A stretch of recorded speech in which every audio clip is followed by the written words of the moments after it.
오늘 오전에 하나님 말씀은 베드로후서 3장 제가 14절부터 18절까지 받들어 읽겠습니다.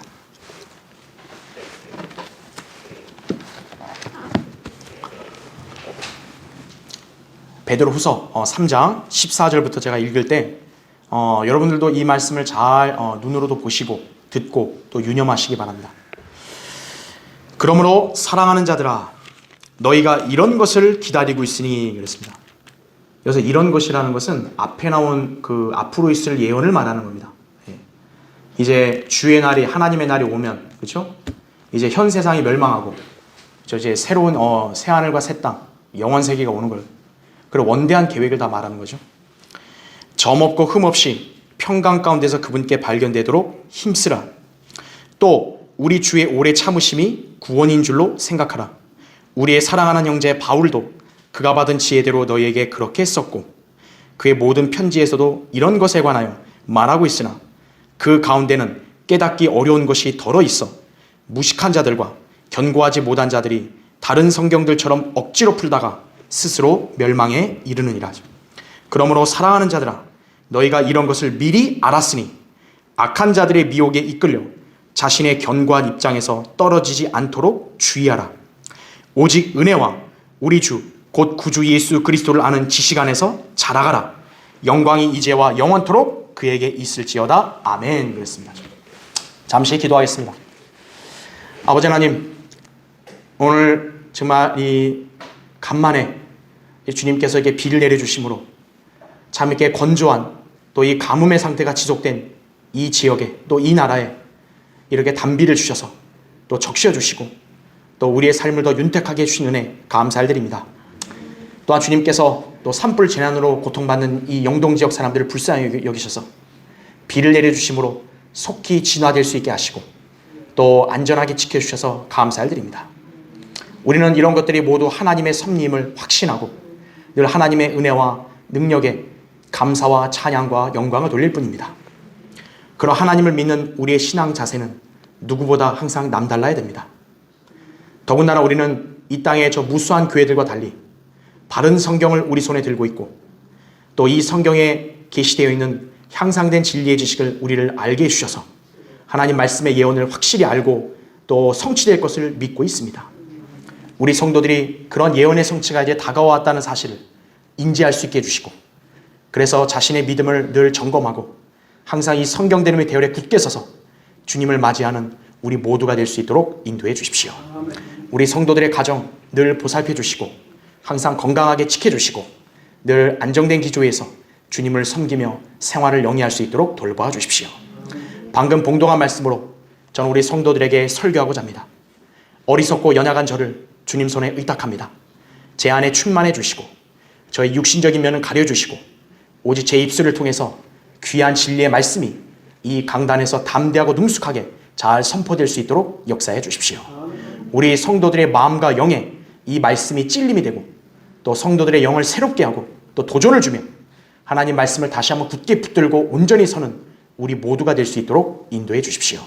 마귀가 어떤 형태로든 이 시간을 틈타거나 방해하지 못하게 막아주시고 우리 모두가 말씀을 마음에 잘 새기는 귀한 시간 되게 해주십시오. 다시 오셔서 저희를 데려가 주실 주 예수 그리스도의 이름으로 기도드립니다. 아멘. 성경의 예언이 성취될 것을 믿는가? 오늘 이 제목으로 말씀을 전하겠습니다. 여러분 믿으십니까? 네, 그래야 됩니다. 성경의 다른 종교 경전들과 다른 점이 무엇입니까? 성경은 예언의 책이라는 점입니다. 왜 이 세상에 현존하는 무수한 책들, 경전들은 예언을 담고 있지 못하는 것입니까? 오직 성경의 저자께서만이 전지전능하시고 위대하시고 영원하신 하나님이시기 때문입니다. 그분께서는 온 땅의 모든 종교의 신들과 창시자들 그리고 저 신봉자들에게 이렇게 도전하십니다. 여러분 한번 잘 들어보세요. 이사야 41장 22절부터 24절에 이렇게 말씀합니다. 그들로 주장들을 내어놓고 무슨 일이 일어날지를 우리에게 보이게 하라. 그들로 이전 일들을 보이게 하여 그것들이 무엇이든지 간에 우리로 그 일들을 숙고하고 그 일들의 나중 결말도 알게 하라. 아니면 앞으로 있을 일들을 우리에게 선포할지니라. 이후에 있을 일들을 보여주어 우리로 너희가 신들인 것을 알게 하라 그랬어요. 앞으로 있을 일들을 보여줘봐라 이거예요. 하나님이. 울진과 삼척에 산불이 나서 엄청난 위기에 처했는데 앞으로 어떻게 될 것인지를 보여봐라 이거죠. 다른 종교의 신들이 그걸 보여줬을까요? 앞으로 이 세상은 어떻게 될 것인지 보여봐라 이거죠. 보일 수 있을까요? 못 보여주죠. 정녕 선을 행하거나 악을 행하라. 우리가 놀라며 그것을 함께 보리라. 보라, 너희는 아무것도 아니며 너희의 일은 헛것이라. 너희를 택한 자는 가증함이라. 이렇게 말씀하고 있습니다. 하나님이 이 인류 역사의 모든 종교의 소위 신들이라 자청하는 그런 창시자들, 그런 신봉자들에게 단호하게 지적을 하시는 거예요. 앞으로 있을 일들 한번 예언해 봐라 이거죠. 결국 아무것도 아니다 이죠, 너희들은. 그렇죠? 우리가 믿고 섬기는 주 하나님께서는 바로 이런 분이십니다. 점쟁이들, 전문가들이 흔히 주장하는 것들은 단지 예측에 불과하기 때문에 언제든 결과가 빗나갈 수 있습니다. 될 수도 있고 안 될 수도 있고 이거죠. 하지만 성경의 예언은 한치의 오차도 없이 정확하게 이루어집니다. 왜냐하면 성경의 예언은 사람들에게서 나온 것이 아니라 성령 하나님의 감동을 받아 그것을 말했기 때문에 그런 것이에요. 베드로서 1장 20절 21절이죠. 그 예언을 기록한 책이 바로 성경이에요. 성경은 인간이 단순히 쓴 게 아니에요. 성령 하나님이 그 안에 역사에서 감동으로 말하게 하고 그것을 기록하게 하신 거예요. 성경에 기록된 대로 앞으로 모든 일들이 정확하게 이루어질 것입니다. 사람들이 많이 믿든 안 믿든 그건 중요하지 않아요. 성경에 기록된 대로 모든 게 다 이루어지는 거예요. 그런 면에서 성경은 무서운 책이에요. 여러분은 그런 성경을 지금 어떤 자세로 대하고 있습니까? 성경의 예언들을 믿는 마음으로, 성경의 예언들을 여러분이 믿는 마음으로 유심히 상고해 본다면 현재 우리 그리스도인들은 앞으로 성취될 예언의 시점에 근접한 시기에 살고 있음을 알 수 있습니다. 왜냐하면 하나님의 경륜과 전천년주의 진리에 따르면 구약은 4000년이죠. 신약은 2000년이죠. 하나님의 창조주간 6일이잖아요. 하루가 1000년 같다는 말씀에 따라 인류 역사는 그래서 구약 신약 6000년이에요. 그 다음에 7번째 날에 하나님이 안식하셨죠. 바로 7번째 천년, 안식의인 천년왕국이 시작되는 때라고요. 사실 우리가 가진 달력체계에 따르면 진즉 교회 시대는 끝이 나고 이후부터 주의 날이 벌써 시작되었어야 마땅합니다. 그러나 우리의 달력체계가 하나님의 관점에서 잘못되었을 가능성이 있고 또 하나님의 뜻이 따로 있어서 잠시 경륜의 전환이 지체되었을 뿐이에요. 마치 뭐와 똑같냐? 열차와 버스 시간이 잠시 연착된 것 뿐이에요. 연착된 건 취소된 게 아니죠. 그렇죠? 자, 분명한 것은 교회가 휴거되면 곧바로 지체되었던 경륜의 전환이 이루어질 것이고 성경의 예언들의 대다수가 성취되어질 것입니다. 왜냐하면 성경의 모든 예언들의 상당수는 예수 그리스도의 재림에 초점이 맞춰져 있기 때문이에요. 주님의 재림이 있으려면 반드시 교회의 휴거가 선행되어야 되죠. 그 이후에 대환란도 선행되어야 합니다. 현재 교회 시대 끝에 살고 있는 우리에게는 주님께서 이런 예언의 말씀들을 깨달을 수 있게 해주신 것입니다. 우리는 이 하나님의 경륜의 체계를 정확하게 구분하잖아요. 그렇죠?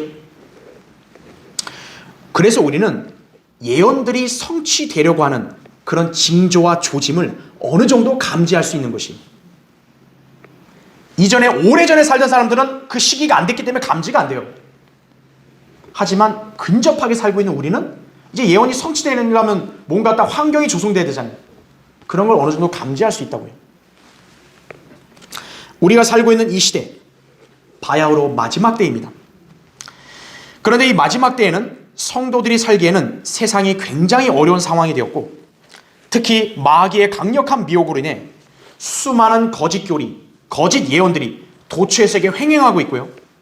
결국 수많은 성도들이 믿음을 저버리고 배교하는 사태까지 벌어지고 있습니다. 그 이전보다 이제 때가 가까우니까 더 미혹의 강도가 심한 거예요.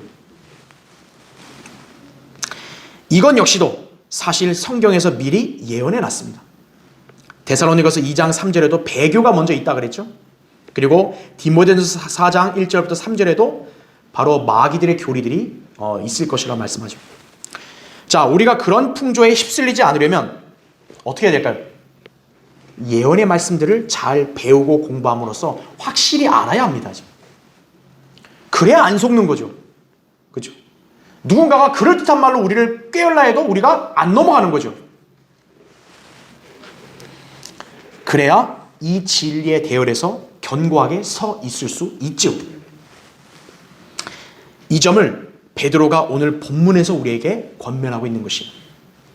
자, 오늘 우리 말씀을 통해서 이 마지막 시대에 이루어지고 있는 온갖 미혹과 이 죄악된 세상에서의 삶에 대해서 어떻게 대처해야 될지를 살펴볼 것입니다.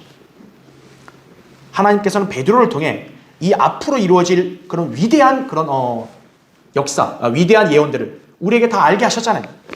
재림이 어떻게 이루어지고, 그리고 앞으로 어떻게 심판이 이루어지고, 현 세상이 불로 멸망하고 이제 다가올 새하늘과 새 땅이 올 거라는 걸 다 알려주셨잖아요.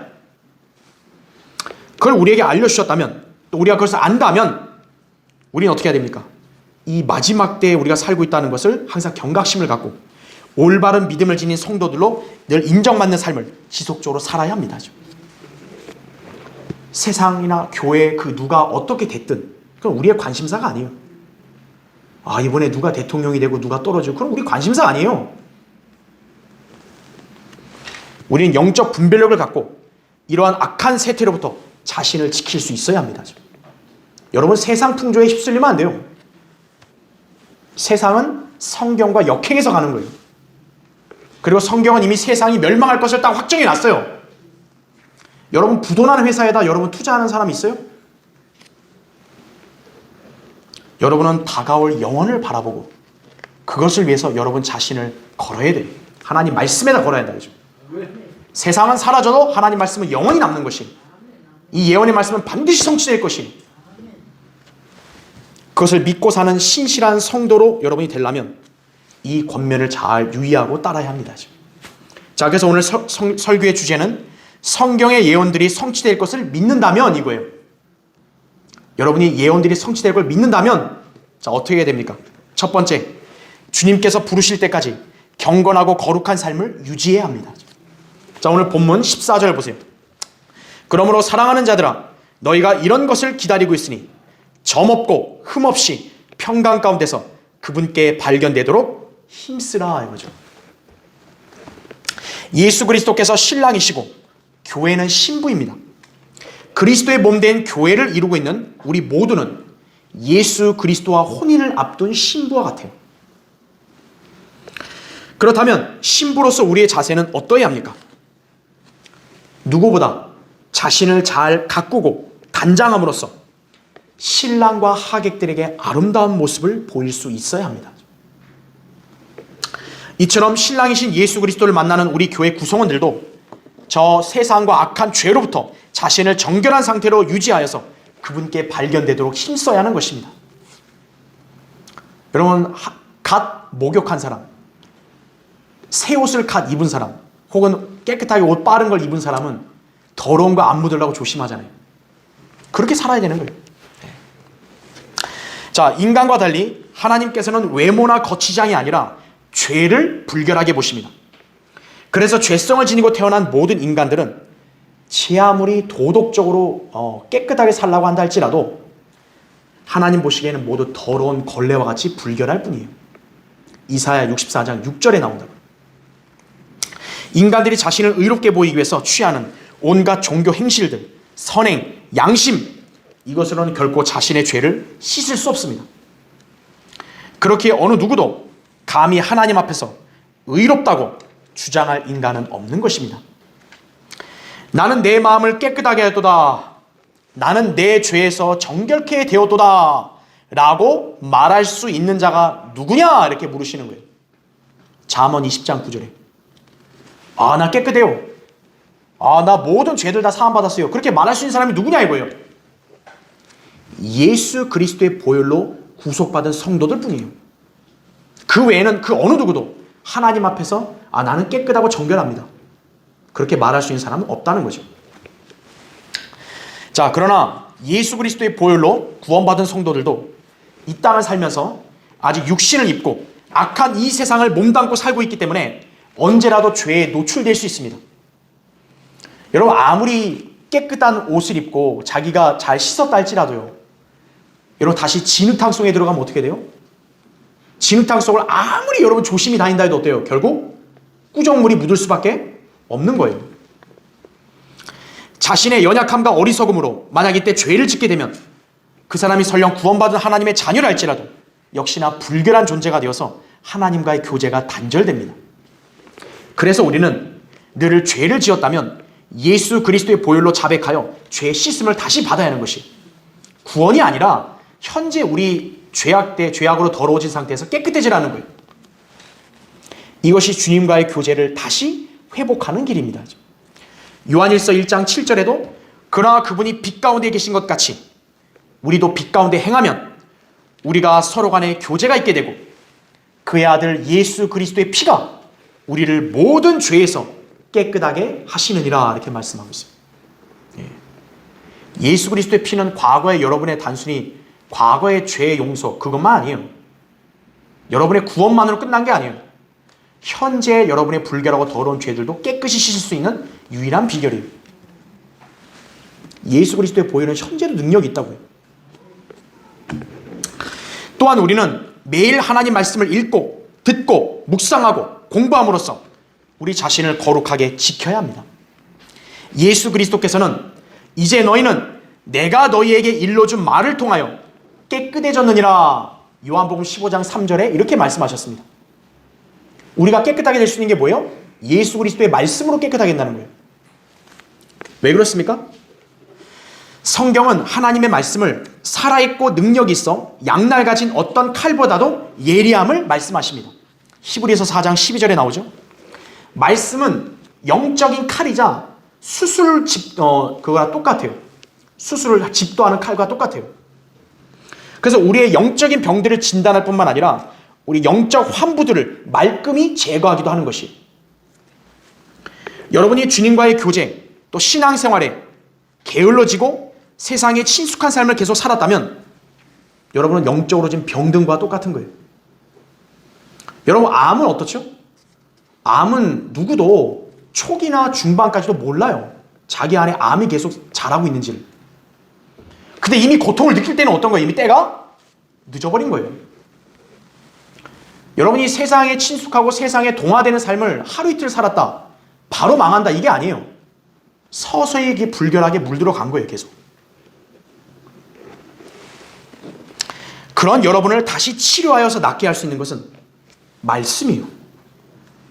이런 말씀을 들으려고 여러분이 그래서 매주일 예배마다 오시는 거 아니에요. 멀리 태백에서도 오고 대관령에서도 오고 말씀을 자꾸 들어야 어떻게 된 거예요? 나의 그런 영적인 더러움과 병을 빨리 해결할 수 있는 거예요. 설교와 강해는 그래서 굉장히 중요한 거예요. 어설픈 설교, 또 어설프게 성경을 가르치는 그런 교회들이 아니라 살아있는 말씀이 선포되는 자리에 여러분이 있어야 여러분의 무딘 감각도 일깨워주고 영적 생명도 다시 활기를 찾게 해줄 수 있는 것이에요. 특히 성경은 하나님의 말씀을 영적인 물로 비유하고 있습니다. 에베소서 5장 26절에 나와요. 말씀에 의한 물 이거예요. 우리는 모두 예수 그리스도의 보혈로 말미암아 이미 목욕한 사람처럼 깨끗해졌습니다. 요한복음 13장 10절에 나오죠. 하지만 우리는 악한 세상에 속하여 살고 있고 죄의 육신 안에 거하고 있기 때문에 언제라도 죄의 영향을 받을 수 있습니다. 목욕한 사람도 당분간 몸은 깨끗하겠지만 발은 어때요? 발은 땅을 계속 밟고 다니니까 목욕하고 나와도 다시 더러워지죠. 그래서 발은 계속 씻어야 될 거 아니에요. 그렇죠. 이처럼 우리도 역시 어때요?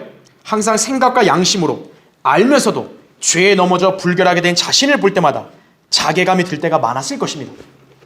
난 분명히 죄 사함 받은 자녀, 하나님 자녀인데, 나는 이 바른 교회에서 하나님 말씀으로 양육받고 주님을 섬기는 자녀인데 또 이런 내가 죄를 지었구나. 자괴감 들겠죠? 갓 씻고 나왔는데 또 더러워져 봐요. 얼마나 허무해요. 그렇죠? 그런데 주님은 우리가 그런 죄에서 안전할 수 있는 비결을 알려주셨다고요. 다시 말씀의 물로 씻으면 돼요. 그리고 만약에 자기가 더러워지는 걸 원치 않는다면 제가 지금 읽어드린 이 말씀대로 하면 되는 거예요. 시편 119편 9절과 11절에 이렇게 나옵니다. 청년이 무엇으로 자기 길을 정결케 하리이까? 주의 말씀을 따라 조심할 것이니이다 이거죠. 여러분은 여러분의 인생을 어떻게 정결하게 하죠? 하나님 말씀대로 조심하면 되는 거예요. 그 흙탕물을 막 헤집고 들어가면 당연히 더러워지겠죠. 근데 조심히 가면 어때요? 덜 더러워질 거 아니에요. 여러분 하나님 말씀에 따라 여러분이 조심하면 죄를 안 짓는 거예요. 주의 말씀을 내 마음에 간직하였으니 이는 내가 주께 범죄치 아니하려 함이니이다 이거죠. 왜 하나님 말씀을 여러분께 들으려고 하죠? 왜 하나님 말씀을 자꾸 여러분 마음속에 새겨야 되죠? 범죄하지 않으려는 거예요. 옛날 헬라 시대에 어떤 노인이 있었어요. 한 딸에게 검정 숯을 가져오라고 심부름을 시켰어요. 그래서 딸이 그걸 가져오니까 이 노인이 고맙다. 그런데 네 손을 좀 펴봐. 네 하얀 손에 무엇이 그렇게 묻어있니? 이렇게 물은 거예요. 그러자 이 딸이 아버님도 방금 숯을 만졌으니까 그렇죠 라고 이렇게 대답을 한 거예요.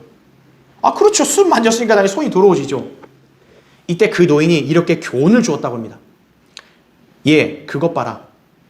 숯을 만지면 손에 숯가루가 묻지 않니? 악한 세상에 나가 살 때 너도 모르게 더러운 것이 묻는단다. 우리가 경건하게 살기를 원하지만 우리도 모르는 사이에 죄악에 물들게 되니 늘 조심하거라 이거죠. 아무리 깨끗해서도 어때요? 악한 세상에 자꾸 비비고 살면 나도 모르게 묻는다고요. 그래서 말씀의 물로 자꾸 씻어야 돼요. 성경을 계속 읽고 또 하나님 말씀이 선포된 자리에 가서 그래서 말씀을 듣고 그렇게 해서 여러분을 자꾸 정결하게 해야 된다는 거죠. 자, 그리스도인들이 왜 이렇게 정결하고 거룩한 행실을 추구해야 합니까? 바로 우리 주님께서 곧 우리 그리스도인들을 불러서 심판할 것이기 때문입니다. 이것이 바로 그리스도의 심판성입니다. 로마서 14장 10절 12절과 고린도서 5장 10절이죠. 비록 지금 순간에는 믿음 생활에 소홀히 하고 말씀에 유념하고 준행하는 데 게을리한다고 해서 아무 일도 안 일어나지만 이제 곧 주님 앞에 섰을 때 그런 생활을 누렸던 성도들은 전혀 유혹과 상의 없이 오히려 엄중한 책망과 수치가 준비되어 있을 것입니다. 그래서 성경은 우리에게 주님이 나타나실 때 수치를 당하지 말라고 경고하신 것입니다. 요한일서 2장 28절에 나오고, 여러분이 성경의 예언들이 성취됨을 믿는다면 당연히 주님을 만날 재림을 사모하는 거죠. 그렇죠? 주님의 재림을 사모한다면 그분을 만났을 때 점과 흠이 그대로 있으면 안 되겠죠.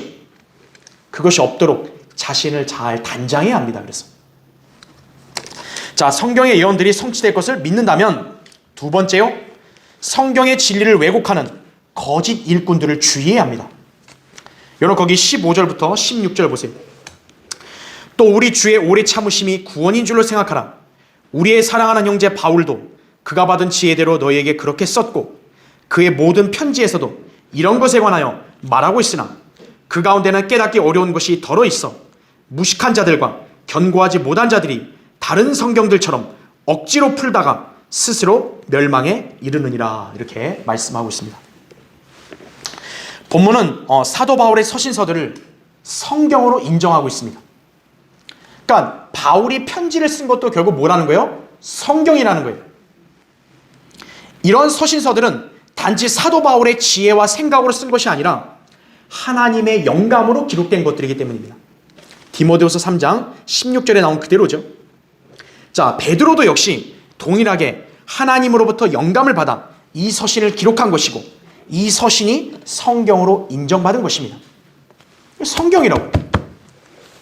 따라서 본문에 나온 베드로의 권면은 단순한 한 인간의 당부가 아니라 하나님께서 우리 각자에게 명령하신 것임을 알아야 합니다.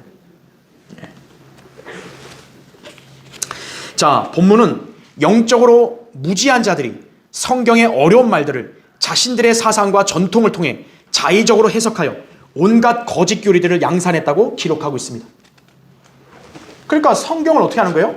바울은 이렇게 썼는데 받아들이는 사람들이 자기 식대로 엉뚱하게 해석을 해버린 거예요. 그러니까 성경을 엉뚱하게 해석하니까 어떻게 돼요? 멸망에 이르렀다라고 말씀하고 있죠. 왜 성경이 무서운 책이냐면, 여러분이 성경을 올바로 알고 믿지 않으면 어떻게 되냐면 그 성경으로 인해 그 사람이 멸망하는 거예요. 이들이 바로 무식하고 견고하지 못한 자들입니다. 여기서 무식하다는 말은 학교를 못 나왔단 말이 아니에요. 성경적 교리와 지식에 무지한 것을 말하는 거예요. 대학원 나와서 무슨 박사 되고 교수 됐다. 성경 모르면 성경에서 무식한 자라고 말하는 거예요. 또한 견고하지 못한 자들은 불안정한 사람들을 말합니다. 여러분, 견고하면 어때요? 흔들리지 않죠. 견고하지 못하다는 건 뭐예요? 불안정한 거예요. 맨날 이리 갔다 저리 갔다 요리 갔다 저리 갔다. 이런 사람들은 성경적 교리 위에 자신의 믿음을 세우지 못했기 때문에 여기저기 사람들이 하는 말, 학식, 전통 등에 흔들리면서 정답도 모른 채 헛된 신앙생활만 하고 있는 거예요. 그러므로 이런 사람들이 성경을 자기들 멋대로 해석하게 되면 당연히 진리의 지식과 예언의 말씀들을 왜곡하게 돼서 다른 사람들을 영적으로 오염시키는 것입니다. 그렇죠? 저 이단 교회들, 또 이단 종파들 보세요. 특히 그 신천지들이 설치는 거. 성경들을 억지로 풀고 멋대로 해석해서 수십만 명의 지금 추종자들을 멸망으로 끌고 가고 있죠. 더 큰 문제가 뭘까요? 이렇게 무식하고 견고하지 못한 사람들이 성경을 가르치는 위치에 있다는 거예요. 이런 사람들은 자신들의 교리와 사상, 철학 등을 동원하여 성경의 진리를 변개시켜 사람들을 파멸로 이끌 것을 성경에서 또 미리 예언을 했어요. 또.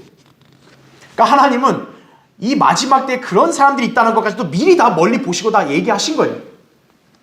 여러분, 거기 지금 베드로후서 2장 한번 보세요. 베드로후서 2장.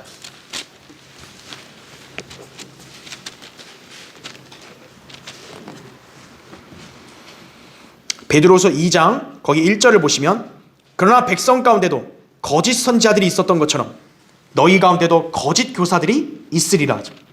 그들은 저주받을 이단들을 비밀리에 불러들여서 자기들을 사신 주를 부인하기까지 하며 급격한 파멸을 스스로 불러들이느니라.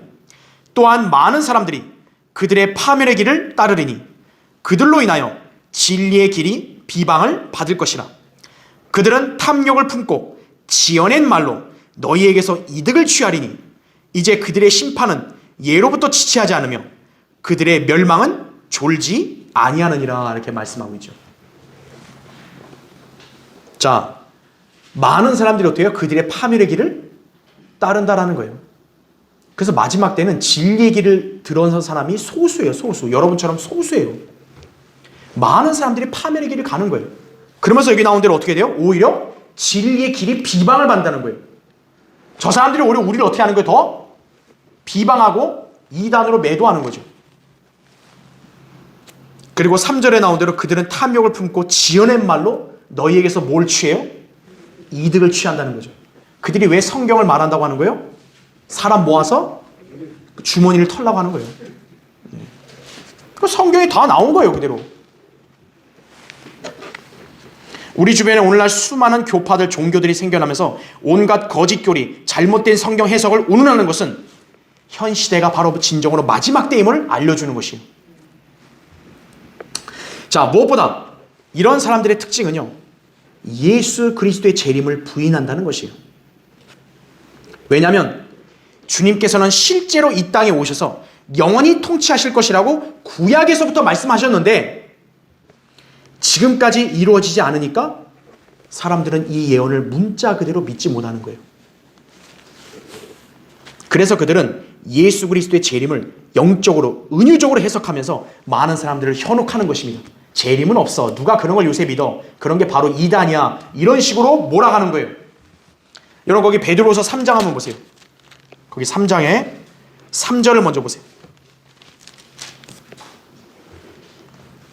먼저 알 것은 이것이니 마지막 날들에 조롱하는 자들이 와서 그들의 정욕대로 행하며 말하기를 그가 온다는 약속이 어디 있느냐? 조상들이 잠든 이래로 만물은 창조의 시작부터 그대로 있다 하리니 이는 그들이 이것을 고의로 잊으려 함이라. 하나님의 말씀에 의해 하늘들이 옛적부터 땅에 있었다는 것과 땅도 물에서 나왔고 물 안에 있었다는 것이니 이로써 이전에 있던 세상은 물이 범람해서 멸망하였느니라. 그러나 현재 있는 하늘들과 땅은 그 동일한 말씀으로 보존되어 있으되 경건치 아니한 자들의 심판과 멸망의 날에 불사르려고 간수되어진 것이니라. 이렇게 말씀하고 있죠. 2000년이 흘렀는데 주님이 재림하겠냐? 너는 그런 걸 믿냐? 바보같이. 이게 세상에 소위 배웠다고 한 사람들이 주장하는 거예요. 그러면 하나님이 잘못된 걸까요? 아니에요. 하나님의 때가 되면 이 세상은 멸망할 것인데 그때까지 잠깐 붙들고 계신 것뿐이에요. 자, 이런 사람들에게 미혹되어 따라가면 어떻게 돼요? 영원히 멸망하게 됩니다. 그 원인은 오직 한 가지예요. 성경에 무지했기 때문에 그러는 거예요. 그러니까 성경에 무지하면요, 그냥 속는 거예요, 그냥. 성경의 진리를 알고 배운 우리 모두는 반드시 예수 그리스도께서 실제로 재림하실 것임을 믿는 성도들입니다. 주님은 반드시 속히 오신다고 계시록 마지막 장에서 3번이나 반복해서 말씀하신 거예요. 그리고 예수 그리스도께서 부활하신 것처럼 우리도 그분의 형상으로 변모되어 주님과 함께 영원히 살 것임을 우리는 약속받았습니다. 빌립보서 3장 21절과 요한일서 3장 2절 다 나오죠? 우리는 성경의 진리를 통해 이 세상은 배교한 교계들의 주장대로 점점 나아지는 것이 아니라 갈수록 악화가 돼서 그리스도인들이 살 수 없게 된다고 우린 믿고 있다고. 우리 세상을 유토피아로 믿지 않아요. 세상은 더 이상 그리스도인들이 살 수 없을 정도로 고통스럽게 되어가고 있다고 우린 그렇게 믿는 거예요. 그래야 주님이 오시는 걸 바라는 거죠. 그래서 이 교회 시대가 속히 끝나 대환란이 오기 전에 우리는 휴거될 것을 소망하죠. 또 대환란 7년이 지나고 나면 예수 그리스도께서 재림하셔서 이 땅을 심판하시고 천년왕국이 도래하여 그분과 함께 우리도 통치할 것임을 믿는 것입니다. 우린 현 세상에 잘 먹고 잘 살아보세요 아니에요. 우린 다가올 영원에서 유업과 복을 받자 이거예요. 이것이 바로 전천년주의예요. 전천년주의. 우린 전천년주의자들이에요. 그래서 계시록 5장 10절에 나온 대로 우리 하나님 앞에 우리를 왕들과 제사장들로 삼으셨음이니 우리가 땅 위에서 통치하리이다 라고 하니라. 이거는 성경에 이렇게 기록되어 있어도 하나님은 그렇게 얘기하신 게 아니야. 자기 마음대로 그렇게 해석하면 하나님이 그걸 따라주시나요? 우리는 하나님께서 기록하신 말씀이 절대적으로 이루어질 거 믿는 거예요. 여러분, 오늘날 우리 주변에는 얼마나 수많은 이단 종파들, 배교한 교회들이 하나님의 이름을 도용하며 혼란을 조장하고 있는지 여러분 잘 감지하고 있죠? 만일 우리가 성경의 진리를 몰랐다면 우리 어떻게 됐을까요? 그들과 똑같은 일을 하고 지금 착각에 빠졌을 거예요. 제대로 믿음 생활하지 못했을 것입니다. 그러나 이제 우리는 하나님의 은혜로 바른 성경을 알고 이 성경 말씀을 최종 권위로 믿고 실행하는 이 신약교회에 와서 경배드리고 성경을 배우고 있습니다. 그렇게 우리는 늘 말씀을 올바로 배우고 공부하는 데 힘써야 하는 것이에요. 그래야 성경을 혼란스러워한다든지 아니면 자기 식대로 해석하는 그런 우를 범하지 않는 거예요. 예언을 올바로 해석하고 올바로 믿고 올바로 고대하는 그런 하나님의 자녀로 살게 되는 거예요. 성경에는 우리가 알지 못한 말씀들 많이 있죠. 근데 우리가 알지 못한다고 해서 우리 마음대로 해석하면 돼요? 안 돼요? 안 되고, 또 그것을 무시하면 돼요? 안 돼요? 안 되고, 우리는 그대로 기록된 대로 이루어질 것을 믿어야 되는 것이. 이것이 바로 성경대로 믿는 사람들이 지닌 올바른 자세임을 알아야 합니다. 그러니까 여러분이 모른다고 부정하면 안 돼요. 몰라도 이건 진리예요. 그냥 나는 믿을 뿐이다 이거죠. 네. 자, 성경의 예언들이 성취될 것을 믿는다면 세 번째요. 악한 자들의 미혹에 당하지 않기 위해 영적으로 여러분 성장해야 합니다. 자, 여러분 거기 3장 17절, 18절 보세요. 그러므로 사랑하는 자들아, 너희가 이런 것을 미리 알았으니 악한 자들의 미혹에 이끌려 자신의 견고한 입장에서 떨어지지 않도록 주의하라. 오직 은혜와 우리 주 곧 구주 예수 그리스도를 아는 지식 안에서 자라가라. 영광이 이제와 영원토록 그에게 있을지어다. 아멘. 그랬습니다. 지금 이 시대의 성경대로 믿는 사람들의 특권은 무엇입니까? 성경에 담긴 향상된 진리와 확실한 예언을 안다는 것입니다. 우리는 한 죄인이 구원받기를 거부하면 지옥에 간다는 걸 알고 있습니다. 우리는 얘기해 주는 거예요. 그럼 그대로 안 이루어질까요? 이루어지죠. 그리고 앞으로 있을 대환란, 재림, 천년왕국, 백보자 심판, 새하늘과 새 땅, 새 예루살렘의 영원 세계, 우린 그걸 다 설명합니다. 우리는 이 사실을 다 배워서 알고 있고 이 진리를 설교하거나 가르칠 수 있기 때문에 우리는 이 땅에서 영적인 선지자들인 것이에요. 전부. 선지자는 미래를 예언하잖아요. 우리 하나님 말씀으로 앞으로 있을 일을 예언한단 말이에요. 그러니까 여러분들도 선지자들인 거예요. 특히 우리는 마지막 때를 살고 있기에 곧 우리가 믿는 약속의 말씀이 우리 당대에 실현될 수도 있어서 직접 목도할 수 있습니다. 살아서 휴거될 수 있잖아요. 그렇죠. 그러니 지금 이 시대의 성경대로 믿는 그리스도인들이 얼마나 위대한 복과 특권을 받았는지를 알아야 합니다. 자, 그렇다면 왜 우리에게 이러한 위대한 예언과 향상된 진리를 깊이 있게 알게 하신 것입니까? 그것은 마지막 때일수록 그럴싸한 거짓교리, 사상들이 넘쳐나서 온갖 마귀의 미혹이 강하게 밀려오기 때문이에요. 아예 진리를 모르는 사람도 있겠지만 우리처럼 진리의 눈을 뜨고 이렇게 바른 신앙을 지니고 주님을 섬기려는 사람들도 많았다고요. 그런데 지금 다 행방이 묘연해져 버렸어요. 마귀 미혹에 당해버린 거예요, 그냥.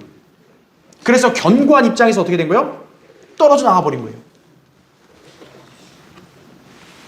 그래서 주님께서는 우리에게 이 진리의 말씀의 확실함을 알게 하여 그런 악한 자들의 미혹에 걸려 넘어져 배교하거나 실족하지 않도록 자신을 지키라고 말씀하신 것입니다.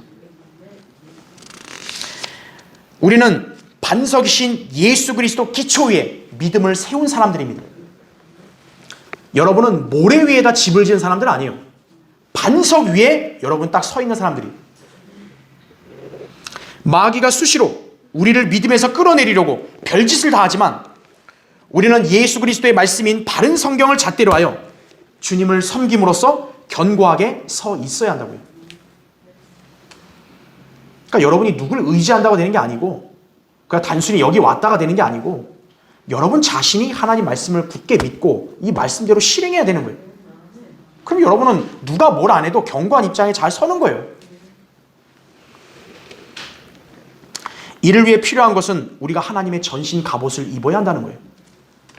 너희는 마귀의 술책에 대항하여 설 수 있도록 하나님의 전신 갑옷을 입으라 이렇게 말씀했죠. 에베소 6장 10절이죠. 코로나 검사하는 방역관들이 방호복 입잖아요. 왜 입죠? 감염 안 되려고 입는 거 아니에요. 그냥 맨몸으로 가서 검사하는 사람 봤어요? 그리스도인도 영적으로는 미혹에 안 걸리려면 어떻게 해야 돼요? 하나님의 전신 갑옷을 입으라는 거죠. 구원받은 사람은 영적으로 새롭게 태어나게 됩니다. 그래서 영적 생명이 생겨났기 때문에 그 생명은 성장해야 합니다. 이때 우리는 하나님의 은혜와 또 진리의 지식 안에서 함께 성장해야 하는데 이때 필요한 요소가 바로 믿음이에요. 믿음은 억지로 되는 게 아니에요. 로마서 10장 17절에 따라 하나님 말씀을 들음으로써 믿음이 자라는 거예요. 우리가 예수 그리스도의 복음의 말씀을 믿음으로 구원받아 하나님의 은혜 안으로 다 들어왔죠? 하지만 하나님의 은혜는 구원에만 한정된 것이 아니라 그리스도인들의 매 순간의 삶에서도 나타납니다. 우리는 하나님의 은혜 아래 살고 있는 거예요. 여러분 지금 이렇게 생활하고 있는 게 여러분이 잘나서 그런 줄 아세요? 산불 나서 모든 재산 다 타버린 사람들만 못난 사람들이고 우린 다 좋은 사람들이에요? 우리가 하나님의 바른 말씀을 알고 올바르게 경배드리고 하나님이 우리에게 주신 것들을 소유를 누릴 수 있는 것 모두 하나님의 은혜입니다. 더불어 진리의 말씀을 깨닫고 올바른 믿음 생활하는 것도 하나님의 은혜입니다. 그렇게 성경은 우리에게 예수 그리스도의 은혜 안에서 강건하라고 명령하는 것입니다. 디모데후서 2장 1절에 나오죠. 그러나 우리는 은혜뿐만 아니라 예수 그리스도를 아는 지식 안에서도 성장해야 합니다. 이 지식은 바로 성경 지식을 말하는데 성경이 예수 그리스도를 증거하는 그분의 말씀이기 때문입니다. 요한복음 5장 39절에 나오죠.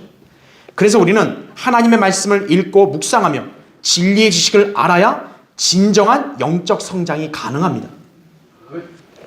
성도들은 바로 이 하나님의 은혜와 진리의 지식 안에서 균등하게 자라가야만 견고한 믿음을 지니게 되는 거예요. 나는 그냥 은혜만 좋아요. 은혜만 계속 타령하면 어떻게 돼요? 지식이 없기 때문에 그 사람 쓰러지는 거예요.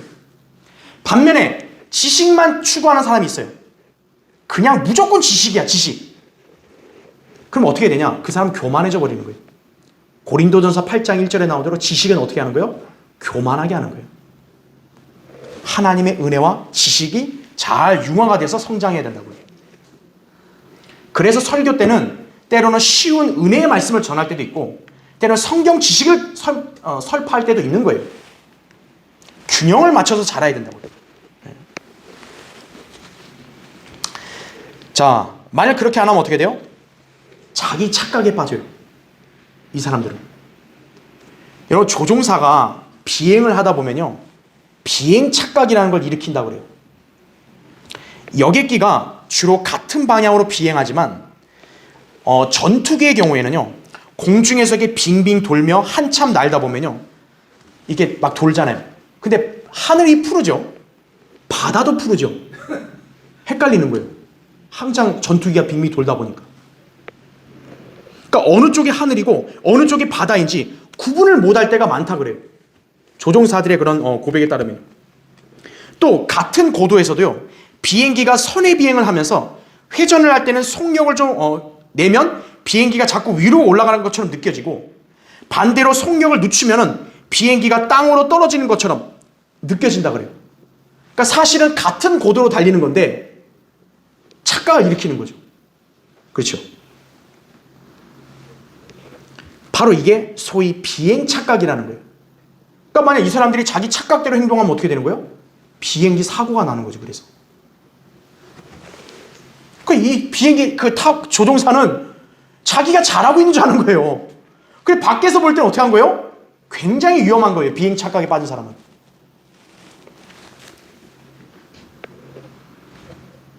자, 그러면 조종사가 이 비행 착각에 빠지지 않으려면 어떻게 해야 되는 줄 아세요? 자기 생각을 붙들면 안 되고 계기판을 봐야 되는 거예요. 계기판. 계기판에서 안내해 주는 대로 가야죠. 그렇죠. 여러분도 영적인 생활이 과연 지금 올바르게 되고 있는지 잘못되어 가고 있는지를 여러분 무엇으로 판단해 봐야 되는 거예요? 하나님 말씀으로 판단해야 되는 거예요. 내 자신의 생각으로 간주하면 안 되는 거예요. 오늘날 많은 신앙인들이 하나님 말씀과 자기 생각이 분명히 다른데도 말씀보다는 자기 생각이나 감정을 믿는 신앙 착각을 많이 일으키는 거예요. 그러니까 견고한 입장에 서도 떨어지는 거예요. 자, 신앙 착각에 빠지지 않으려면 하나님 말씀을 반드시 보아야 되고 그 말씀을 기준으로 믿음 생활을 할 때 올바르게 성장할 수 있는 것임을 알아야 합니다. 그렇게 해서 여러분은 이 믿음의 대열에서 굳게 서 있어야 되는 것이 미혹에 어떤 미혹에도 흔들리지 않는 사람이 되어야 되는 거예요. 자, 결론을 맺겠습니다. 자, 하루는 어떤 사람이 요한 웨슬리에게 이렇게 질문했어요. 오늘 밤 12시에 당신이 죽는 게 확실하다면 오늘 하루 동안 뭘 하겠습니까? 물은 거예요. 한번 여러분 자신에게 물어보세요. 만약 여러분이 오늘 밤에 죽는다고 쳐요. 그럼 여러분 오늘 남은 기간 동안 뭘 할 겁니까, 여러분? 자, 요한 웨슬리는 자신 있게 이렇게 대답했다 그래요. 다른 날과 다름없이 설교 준비와 신방을 하겠소. 그리고 다른 날보다 30분 더 일찍 잠자리에 들겠소. 이거죠. 죽음을 두려워하는 거예요? 아니죠. 예. 평소에 시원찮게 생활한 사람이 주님 오실 날이 이제 몇 시간 안 남았다 그래가지고 갑자기 신앙생활 열심히 한다 그러면 여러분 그것이 하나님 앞에 인정받겠습니까? 그리스도인은 신실하게 늘 내가 사는 오늘이 나에게 주어진 마지막 날이라는 심정으로 항상 주님을 믿고 섬기는 삶을 살아야 되는 거예요. 그래야 요한 웨슬리 같이 이렇게 자신 있게 대답하는 거예요. 우린 누구나 오늘 어떻게 될지 아무도 장담 못해요. 자, 지금 우리는 어떻습니까? 어느덧 라오디케아인들의 교회 시대 끝자락에 우린 지금 당도에 있어요. 이제 더 이상 다른 교회 시대 없어요. 주님이 우리를 부르러 오실 날이 임박해 있습니다. 그러면 성경 전체를 두르고 있는 재림과 연관된 예언들이 즉시로 성취될 것입니다. 그냥 우리가 막연하게 성경에서만 봤던 그런 예언의 기록들이 이제 곧 성취될 조짐이 보이는 거예요. 자, 이런 상황에서 우리 삶의 자세가 어떠해야겠습니까? 막 안절부절 못한다 해서 되나요? 신실하게 주님을 섬기고 말씀에 순종하며 믿음을 지키는 삶을 사는 것입니다. 그리고 이제 우리에게 주신 복된 소망, 곧 주님의 다시 오심이 실현될 날이 가까웠으니 정신을 차리고 깨어 있어야 합니다. 이렇게 살기 위해서는 여러분은 예언의 말씀에 늘 주의해야 하는 거예요. 다른 것을 많이 보려고 하지 말고 성경의 예언을 주의해야 되는 거예요. 베드로서 1장 19절에도 우리에게 더 확실한 예언의 말씀이 있으니 날이 새어 샛별이 너희 마음에 떠오르기까지 너희가 어두운 곳에서 빛나는 빛에 주의하듯 이 예언의 말씀에 주의하는 것이 잘하는 것이니라 이거죠. 여러분 인생 잘 살았다고 평가받고 싶으세요? 하나님 말씀에 주의하면 돼요. 잘 산 거예요. 이제 주님이 오늘 우리를 부르신다면 여러분은 그분을 자신 있게 맞을 준비가 되어 있습니까? 만약에 성경을 믿는 견고한 위치의 소중함을 망각하고 세상 교인들처럼 두 마음을 품고 믿음 생활을 했다든지 성경의 진리를 그냥 무시하고 살았다면 여러분은 결코 마지막 때를 사는 성도가 아닌 거예요. 오늘 말씀을 통해서 우리는 마지막 때 하나님께서 관심을 두시는 그런 신실한 성도들로 우리 모두가 인정받을 수 있도록 다시금 우리의 믿음을 새롭게 하는 귀한 계기가 되어야 합니다. 진리의 말씀을 올바로 알고 듣고 공부하고 실행하십시오. 악한 세상과 세상의 풍조로부터 성별하시고 늘 경건한 삶을 향유하며 거짓 교리와 신앙을 잘 분별해서 이 진리의 대열에 굳게 서 있으십시오. 이 자리에 모두 그대로 잘 믿음 생활 하다가 주님이 불렀을 때 같이 가야죠. 그렇죠. 이것이 바로 우리 교회 모든 성도들의 특성임을 기억하시기 바랍니다. 자, 기도하겠습니다.